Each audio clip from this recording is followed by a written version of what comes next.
एक योगी आत्मकथा ई बुक कई लोगों द्वारा पढ़ी जाएगी जो दुनिया भर में शिक्षित नहीं है। इन वीडियो का आनंद लें और यदि आप पहले से वीडियो चाहते हैं तो घंटी आइकन दबाएं।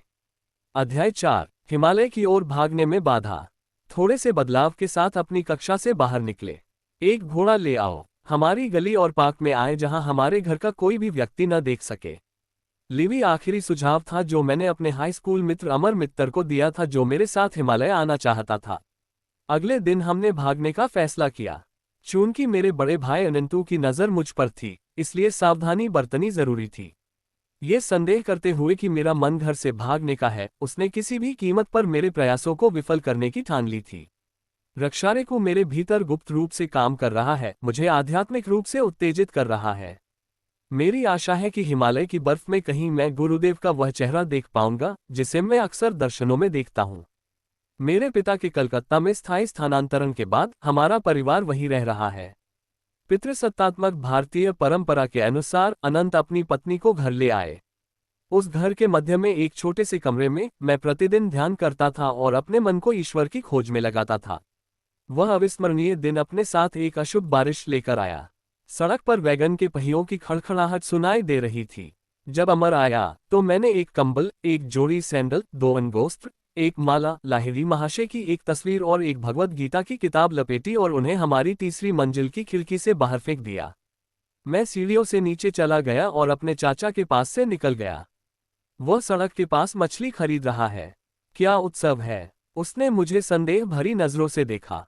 बिना किसी जल्दबाजी के मैंने उस पर मुस्कुराहट बिखेरी और गली में चला गया, अपना पैक लिया और योजना से सावधान होकर अमर से मिलने चला गया।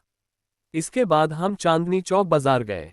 अंग्रेजी, हम कुछ महीनों से उनके द्वारा पहने जाने वाले कपड़े खरीदने के लिए खर्चों के लिए भुगतान किए गए पैसे बचा रहे हैं। मेरे बड़े भाई को जाना जाता है, बहुत आसानी से हम जासूसी का काम कर सकते हैं। ये जानकर हमने यूरोपीय लोगों की तरह कपड़े पहनकर उसकी आंखों को ढकने का फैसला किया।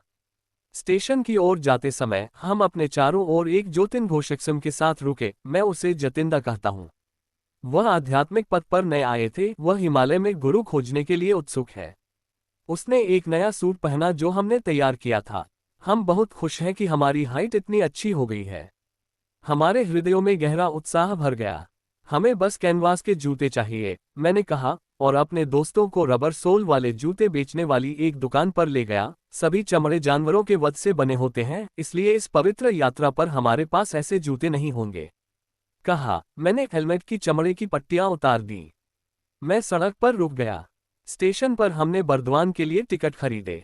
हमने हिमालय की तलहटी में हरिद्वारम तक पहुंचने के लिए ट्रेन बदलने का फैसला किया। जैसे ही ट्रेन हमारी तरह गड़गड़ाने लगी, मैंने अपने दोस्तों को अपनी उम्मीदें बताईं।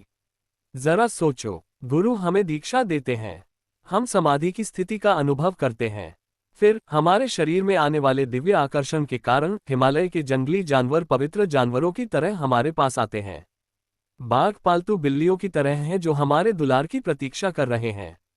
मेरे इन शब्दों पर अमर के होठों पर एक उत्साहित मुस्कान फैल गई जो अलंकारिक और शाब्दिक रूप से एक आकर्षक भविष्य की स्थिति का चित्रण कर रही थी।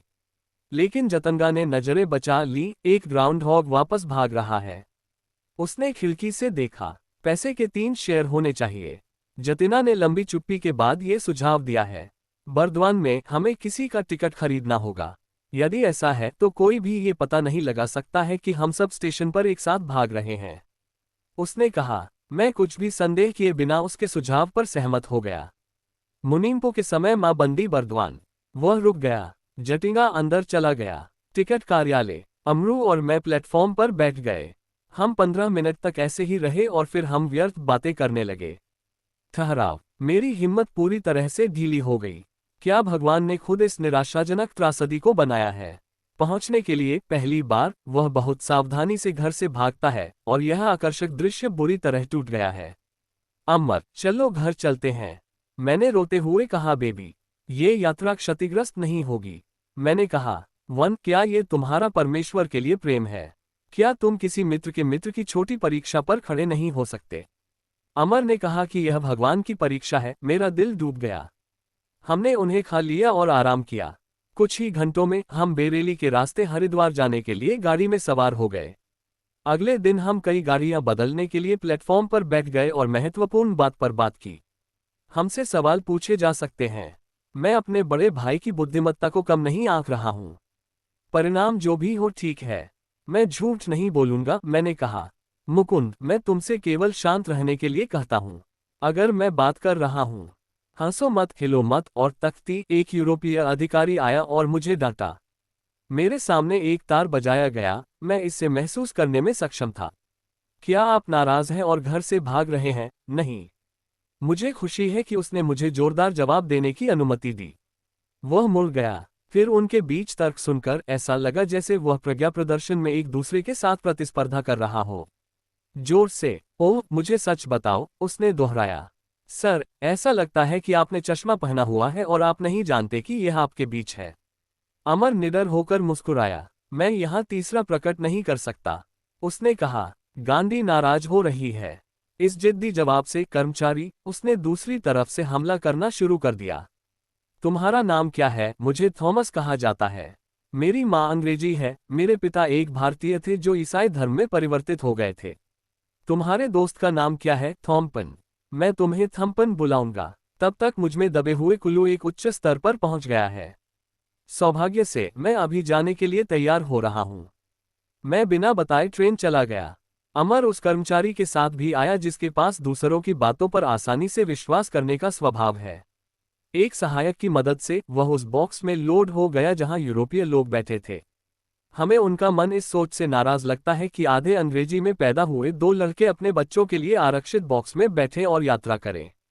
उनके विनम्रता से चले जाने के बाद मैं सीट पर पहुंच गया और दिल से हंसा। अमर का चेहरा स्पष्ट रूप से संतुष्ट था कि उसने एक अनुभवी यूरोपीय अधिकारी को उलट दिया था। मैंने उस रेलवे कर्मचारी द्वारा लाए गए धागे को प्लेटफॉर्म पर पढ़कर चुपके से कर दिया। ये हमारे अनंत नय से आया है। ये कहता है, अंग्रेजी के कपड़े पहने 3 बंगाली लड़के घर से भाग जाते हैं और मुगल सराय होते हुए हरिद्वार जा रहे हैं। मेरे आने तक उन्हें रोको। आपकी मदद के लिए आपको इनाम मिलेगा। अमर, मैंने उन टाइम टेबल को देखा जिन पर निशान लगा दिया गया था। क्या मैंने तुमसे कहा था कि इसे अपने घर में मत छोड़ो? मेरे बड़े भाई ने वहां कुछ देखा होगा। वह शर्मीला था और अपनी गलती स्वीकार कर लिया। हम कुछ समय के लिए बेरेली में रुक गए। द्वारका प्रसाद हमारा इंतजार कर रहा था, लेकिन हमारी तरह भागने की कोशिश कुछ मजेदार। मैंने उससे कहा कि वह नहीं था। हम भी हिमालय के साथ आए थे। लेकिन पिछली बार की तरह वह नहीं आया था। उस रात जब हमारी गाड़ी एक स्टेशन पर रुकी थी, एक और रेलवे कर्मचारी वह आया और उसे जगाया। मैं आधा सो रहा था। वह भी इन थॉमस थॉम्पपिन के संकर आकर्षण से धोखा खा गया था। उसके बारे में हम स्टेशन से बाहर निकले और शहर के लोगों के पास आए जो स्वतंत्र रूप से घूम रहे थे। अनंतन नायर ने हमारी यूरोपीय पोशाक को कैसे महसूस किया, ये सबसे पहले हमने किया। सबसे पहला काम जो हमने किया वह था अपने कपड़े बदलना और घरेलू कपड़े पहनना। हरिद्वार से तुरंत निकल जाना बेहतर है। हमने उत्तर में ऋषिकेशम जाने के लिए टिकट खरीदा। ऋषिकेशम वह भूमि है जिस पर बहुत दिनों से अनेक ऋषियों के चरणों का वरदान है। मैं पहले से ही एक गाड़ी हूं। मैं चढ़ गया। अमर अभी भी पीछे है और अभी भी मंच पर है। एक पुलिसकर्मी के रोने से वह भाग गया। पुलिस अधिकारी जिसने हमारे अभिभावक के रूप में हमारा पीछा किया, हमें एक पुलिस स्टेशन के बंगले तक ले गया और हमारे पास से पैसे जब्त कर लिए। उन्होंने विनम्रता से कहा कि जब तक मेरा बड़ा भाई नहीं आता तब तक हमें वहां रखना उनका कर्तव्य है। अधिकारी ने ये जानकर एक अजीब कहानी सुनाई कि हम जिस मुकाम तक पहुंचना चाहते हैं वह हिमालय है। ऐसा लगता है कि आप संतों द्वारा पागल हो गए हैं। कल मैंने एक संत को देखा, आप उससे बड़ा कोई कभी नहीं देख पाएंगे। मेरे साथ काम करने वाला एक और अधिकारी 5 दिन पहले पहली बार उनसे मिला। हम एक हत्यारे की तलाश में थे और हम गंगा के किनारों की रखवाली कर रहे थे। ये ज्ञात है कि वह तीर्थयात्रियों को लूटने के लिए खुद को एक संत के रूप में प्रच्छन्न करता है। हमसे कुछ ही दूरी पर एक आदमी अपराधी की तुलना से मेल खाता हुआ दिखाई दिया। भले ही हमने हमें रुकने की चेतावनी दी, लेकिन उस आदमी ने ध्यान नहीं दिया। हम उसे पकड़ने के लिए दौड़ते हैं। मैं उसके पीछे गया और अपनी कुल्हाड़ी को अच्छी और मजबूती से गोली मार दी। इसके साथ ही उसका दाहिना हाथ लगभग बिंदु तक कट गया। हमें आश्चर्य हुआ कि वह आदमी अभी भी अपना मुंह चिल्लाए बिना सक्रिय रूप से चल रहा था, लेकिन सबसे बुरा नहीं कर रहा था। जब हमने उसे फांसी दी तो उसने धीरे से कहा, मैं हत्यारा नहीं हूं, तुम हो। जब उसे पता चला कि उसने भगवान की तरह एक ऋषि को घायल कर दिया है तो उसे अपमानित किया गया था। मैं चला गया, मैं उसके पैरों पर गिर गया और माफी मांगी और जोर से फैलने वाले खून को रोकने के लिए अपनी पगड़ी उतार दी। नयन, ऐसा लगता है कि यह आपके द्वारा गलती से किया गया था। संत ने मुझसे दया की। जाओ, अपने आप को शाप मत करो। जगन्माता, जो एक प्यारी लड़की है, मेरी देखभाल कर रही है, और उसने अपने लटके हुए हाथ को उसके जिद्दी कंधे में धकेल दिया। आश्चर्य, यह तुरंत चिपका हुआ था, खून भी रुक गया। 3 दिन के बाद मेरे घर आ और मैं उस वृक्ष के नीचे रहूंगा। तुम घाव को पूरी तरह से चंगा देखोगे, फिर आपको पछताना नहीं है। कल मैं और मेरे साथ काम करने वाला अधिकारी उत्सुकता से उस स्थान पर गया जहां उसने कहा था। संत वहां था। उसने हमें अपना हाथ एक परीक्षा के रूप में देखने दिया। इसका कोई निशान नहीं है, घाव का कोई निशान नहीं है। मैं ऋषिकेशा पर हिमालय के रेगिस्तान में जा रहा हूं। संत ने जल्दी से हमें आशीर्वाद दिया और हमें आशीर्वाद दिया, मानो उनकी पवित्रता के कारण मेरा जीवन चरम पर था। ऐसा लगता है कि अधिकारी ने अपने शब्दों को बहुत ही भक्तिपूर्ण तरीके से समाप्त कर दिया। उनके अनुभव ने उन्हें पूरी तरह से प्रभावित किया। उन्होंने मुझे उस अद्भुत समाचार पत्रिका में प्रकाशित एक पुस्तक दी। अखबार दुर्भाग्य से भारत में भी इनके बिना नहीं था। सामान्य स्वानुकासा पद्धति में अतिरंजित रूप से लिखा गया था। महायोगी के बेटे के खो जाने से मुझे भी दुख है। भारत पिछली 2 शताब्दियों से भौतिक संपत्ति के मामले में एक वैदिक रहा है, लेकिन उसके पास अटूट खानों का दिव्य धन है, आध्यात्मिक रूप से, यहाँ तक कि इन पुलिसकर्मियों जैसे सांसारिक मनुष्यों के लिए भी। आकाश पहाड़ियाँ हैं, अवसर सड़क के किनारे है।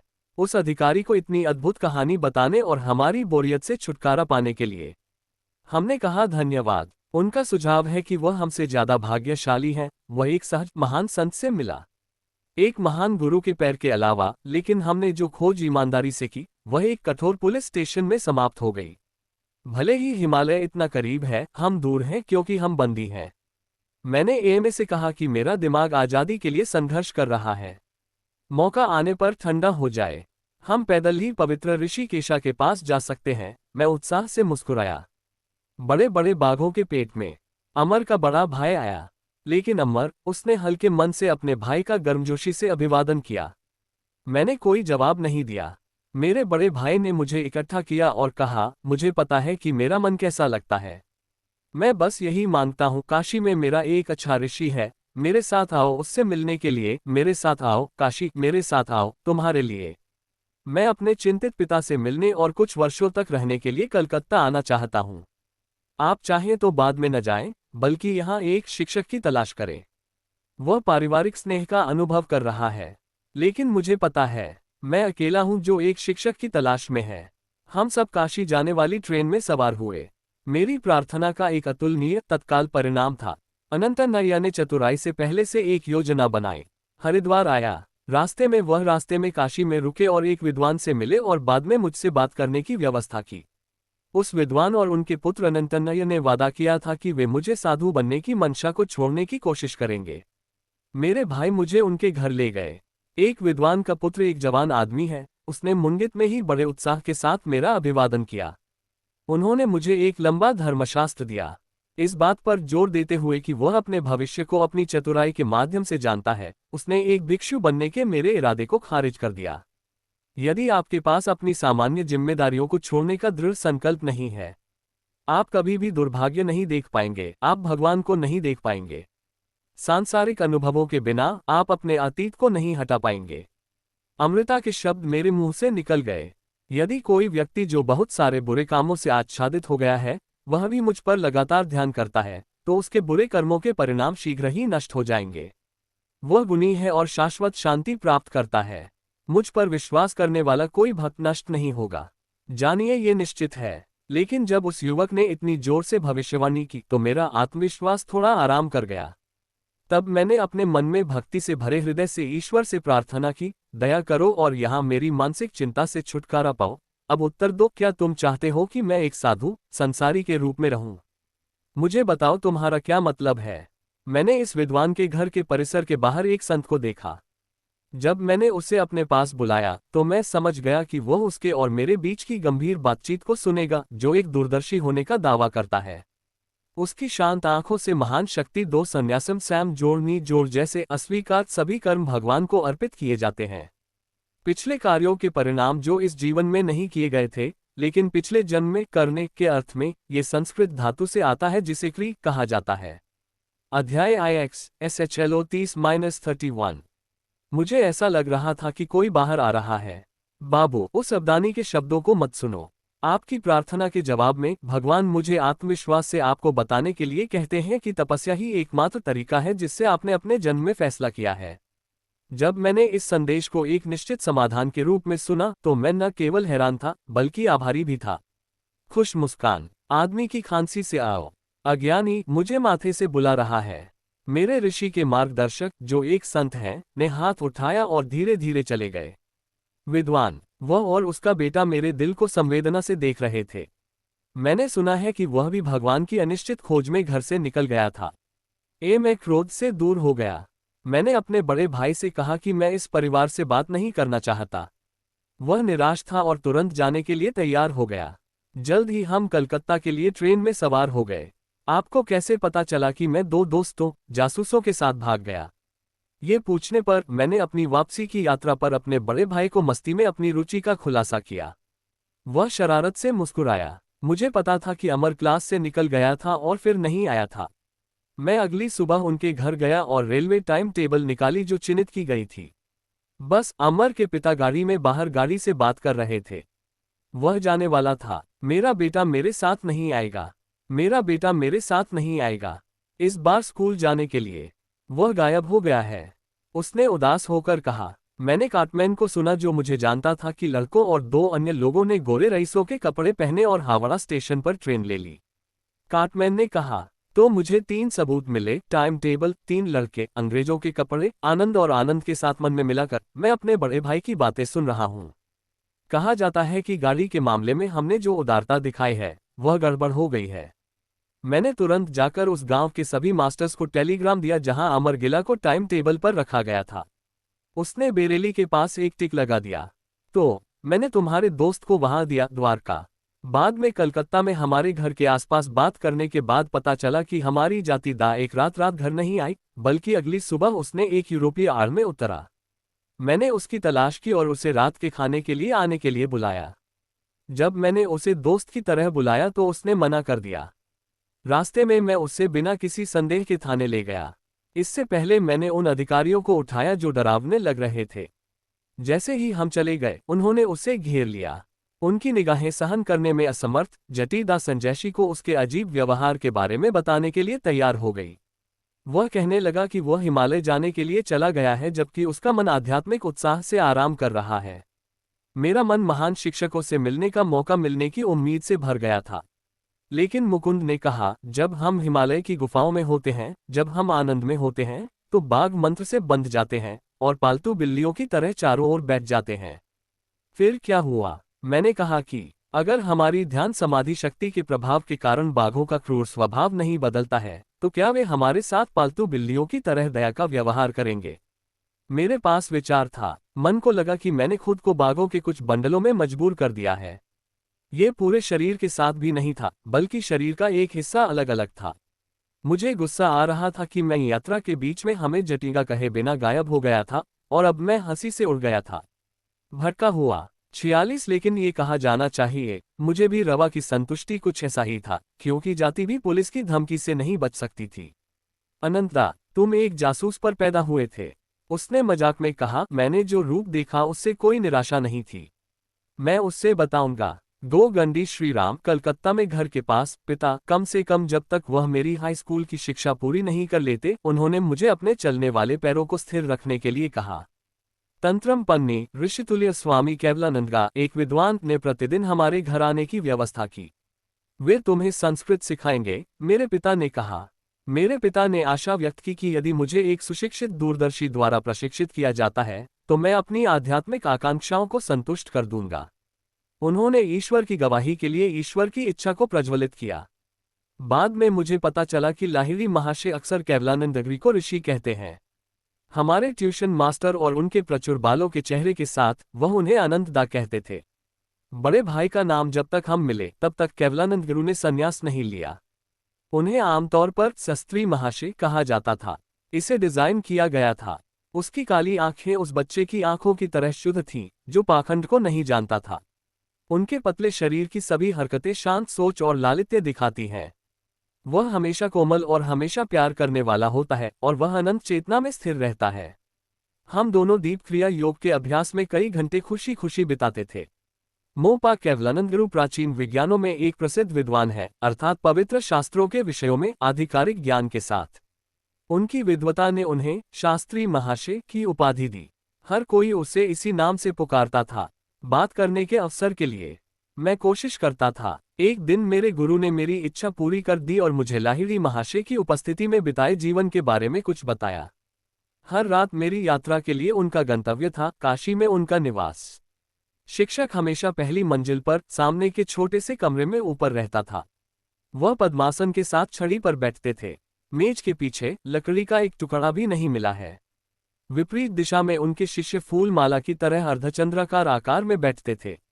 उसकी आंखें ब्रह्मानंद से चमक उठी और चलती रहीं। वे हमेशा आधे अधूरे थे, एक दूरदर्शी अंतरतम के माध्यम से शाश्वत आनंद के क्षेत्र में घूमते थे। उसके लिए जोर से बोलना दुर्लभ है। संदर्भ के अनुसार उनकी निगाहें एक ऐसे शिष्य पर केंद्रित होती जिन्हें उनकी मदद की आवश्यकता होती थी। फिर हिमस्खलन की तरह आने वाले प्रकाश की तरह राहत के शब्द एक धारा में निकलते थे। जब गुरु का उल्लेख किया गया था तो मैं स्वामी केवलानंद के नाम का उपयोग कर रहा हूं, जो एक तपस्वी बनने के बाद आया था। हाल ही में उनकी जीवनी बंगाली में प्रकाशित हुई थी। 1863 में बंगाल के खुले जिले में जन्मे केवलानंद गुरु का 68 वर्ष की आयु में काशी में निधन हो गया। उनका घरेलू नाम आशुतोष चटर्जी था। 48 उन महापुरुषों की नजरों से एक आनंद था जो मुझमें वर्णित नहीं किया जा सकता था। जैसे अनंत नामक एक महान कमल से निकलते हुए उसकी सुगंध ने मुझे भर दिया। मेवा उसकी उपस्थिति में होने के नाते भले ही मैंने अपने दिनों के लिए बात नहीं की थी, एक महान था अनुभव जिसने मेरे अस्तित्व को बदल दिया। मेरे लिए बहुत सूक्ष्म आध्यात्मिक अवस्थाएं भी सुलभ थीं, लेकिन निचले स्तर के गुरुओं के साथ ऐसी भावनाएं महसूस नहीं की गईं। महाशय पवित्र शास्त्रों पर पुस्तक विद्वता के साथ टिप्पणी नहीं करते हैं। सहजता से वह दिव्य पुस्तकालय में डूब जाते। उनकी सर्वज्ञता थी, शब्दों और विचारों के वसंत से निकलते हुए। उनके पास कई युगों से वेदों में छिपे गहरे दूरदर्शी विज्ञान को प्रकट करने के लिए एक अद्भुत कुंजी थी। प्राचीन ग्रंथों में उल्लिखित चेतना के विभिन्न स्तरों की व्याख्या करने के लिए कहा गया तो उन्होंने मुस्कुराते हुए अपनी सहमति दी। मैं उन स्थितियों में प्रवेश करूंगा और आपको बताऊंगा मैं क्या देखता हूं। वह उन शिक्षकों से बहुत अलग थे जिन्होंने सिर्फ ग्रंथों पर आधारित और उन भावनाओं को व्यक्त किया जो उन्होंने अनुभव नहीं किया। तारांकन 4 रूढ़िवादी वेदों के लिए अभी भी 100 से अधिक चिलुकू प्रस्थान ग्रंथ हैं। इमर्सन ने अपनी पत्रिका जौहर की द वैदिक अवधारणा में कहा, ये गर्मी की तरह है, रात में लहरों की तरह, लहरों की तरह। इसकी हर धार्मिक अवधारणा है, हर कवि के दिमाग में एक महान काव्यात्मक हृदय के साथ पर्यायवाची में सभी महान नैतिकता है। ये पुस्तक नहीं हो सकती। उपेक्षित हो, क्षतिपूर्ति, अशुद्ध शक्ति, भारी चुप्पी, यह उसका अधर्म है। शांति, पवित्रता, पूर्ण परित्याग सभी रोग हैं। नूटा छंदों पर टिप्पणी करे जैसे आप कैसे समझते हैं, वह अक्सर एक शिष्य से कहते थे जो एक उदार शिक्षक था। आप जिस तरह से सही कमेंट्री करते हैं, मैं आपके विचारों को प्रेरित करूंगा। वे इसी के अनुसार लाहिड़ी महाशयों द्वारा देखे गए कई सत्यों को लिखा गया है। कई शिष्यों ने उन पर बड़ी टिप्पणियां लिखी। शिक्षक ने मुझे कभी भी अंधविश्वास पर भरोसा करने के लिए नहीं कहा। उन्होंने कहा, शब्द सिर्फ ऊपरी दस्ताने हैं। उन्होंने कहा, ये दृढ़ विश्वास प्राप्त करें कि ध्यान में मिलने वाले आनंदमय योग के माध्यम से ईश्वर मौजूद है। कोई फर्क नहीं पड़ता कि शिष्य को किस समस्या का सामना करना पड़ता है, वह है जो इसे समाधान के रूप में देता है। क्रिया योग का अभ्यास करने की सलाह जब मैं इस शरीर के साथ नहीं हूं, तब भी इस गैर योग की क्षमता खो नहीं जाती है। ये कुछ ऐसा नहीं है जिसे छिपाया जा सकता है और फिर भुला दिया जा सकता है। ये योग विधि क्रिया योग के माध्यम से लगातार चलती है। मुक्ति के मार्ग में आगे इसकी शक्ति आपके अभ्यास में निहित है। मेरे लिए मुझे लगता है कि क्रिया योग सबसे मजबूत है। सर्वोच्च सत्ता की प्राप्ति की खोज में आत्म प्रयास के माध्यम से मुक्ति प्राप्त करने के लिए डिजाइन किए गए उपकरणों में छिपे हुए भगवान लाहिड़ी महाशय के भौतिक शरीर में और उनके कुछ शिष्यों का उपयोग करके क्रिया योग की विधि ने हमारे लिए एक आकर्षक रूप बनाया है। जब केवलानंद गुरु की उपस्थिति में थे तो एक बार लाहिड़ी महाशय द्वारा किया गया एक दिव्य चमत्कार था। एक दिन मेरे गुरु, जो एक संत हैं, ने नाका की कहानी सुनाई। उनकी आंखें हैं हमारे सामने मेज पर संस्कृत की किताबों से दूर हो गए। मुझे गुरु के शिष्यों में रामू नाम के अंधे व्यक्ति के लिए खेद हुआ। ऐसा लग रहा था कि उसकी आंखों में रोशनी नहीं होनी चाहिए। एक दिन मैंने राम बोलने की कोशिश की, लेकिन वह अपने हाथ से बनाई गई छड़ी लेकर घंटों धैर्यपूर्वक शिक्षक के पास फेंकता रहा। आखिरी कदम कमरे से बाहर होने के बाद मैं भी वापस चला गया। रामू, मुझे पैदा हुए कितना समय हो गया है, एक पल के लिए भी मैं सूरज को देखने के लिए पर्याप्त भाग्यशाली नहीं था। उन्होंने कहा, एक शिक्षक जो सर्वशक्तिमान है आपकी मदद कर सकता है। मैंने उसे एक बार कहा था। मर्चडू रामू घृणा में लाहिड़ी महाशय गए। उसे लगता है कि अपनी आध्यात्मिक समृद्धि के साथ साथ भौतिक धन की तलाश करना लगभग उतना ही शर्मनाक है। स्वामी, आप में है जो पूरे ब्रह्मांड को चमकाता है। मैं प्रार्थना कर रहा हूं कि मेरी आंखों में भगवान की रोशनी आ जाए ताकि हम कम रोशनी से चमकते सूरज को देख सकें। रामू ने कहा, किसी ने मुझे परेशानी में डालने के लिए ये कदम उठाया। उन्होंने कहा कि मेरे पास ठीक करने की शक्ति नहीं है।